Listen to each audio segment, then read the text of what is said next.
ધોરણ 10 અને 12ના વિદ્યાર્થીઓને અભ્યાસ પૂર્ણ કર્યા પછી આગળ શું કરવું તેને લઈને ચિંતા હોય છે, ત્યારે કોંગ્રેસના મુખ્ય પ્રવક્તા ડોક્ટર મનીષ દોશીએ પોતે સંપાદિત કરેલી કારકિર્દી પુસ્તકનું વિમોચન કર્યું છે. મુકુલ વાસનિક, અમિત ચાવડા અને તુષાર ચૌધરીની હાજરીમાં ડોક્ટર મનીષ દોશીએ સતત 21મા વર્ષે કારકિર્દીના ઉંબરે નામના પુસ્તકનું વિમોચન કર્યું છે, જેમાંથી વિદ્યાર્થીઓ આગળના અભ્યાસ અને યુનિવર્સિટીની માહિતી મેળવી શકશે.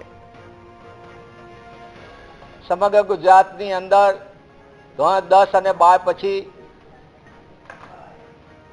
વિવિધ અભ્યાસક્રમો પસંદ કરવા માટે વિદ્યાર્થી વાલીઓ માટે મોટો ચિંતાનો વિષય હોય છે.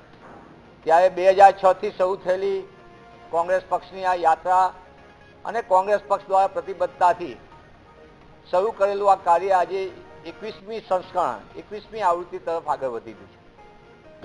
કારકિર્દીના ઉંબરે પુસ્તક, આ પુસ્તકની અંદર 300થી વધુ અભ્યાસક્રમો અને રાજ્યની તમામ યુનિવર્સિટીઓની સરળતાથી માહિતી મળે. એટલે પુસ્તક વાંચવા માટે અને કારકિર્દી પસંદ કરવા માટેની કઈ કઈ પદ્ધતિ હોય, કઈ ચાવી તમે પકડો તો કઈ રીતે તમારી રસ રુચિ પ્રમાણે કારકિર્દી પસંદ કરી શકો, એ તમામ પ્રકારના અભ્યાસક્રમોની વિગતો આપવામાં આવી છે.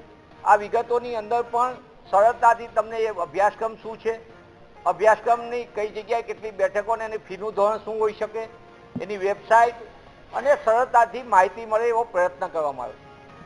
Arts, commerce, science, medical, paramedical courses, engineering, pharmacy સહિતની માહિતીની સાથે સાથે ગુજરાતની અંદર આવેલી શ્રેષ્ઠ સંસ્થાઓ એની પણ વિગતો કઈ રીતે પ્રવેશ મળી શકે એની માહિતી આપવાનો પ્રયત્ન કર્યો છે.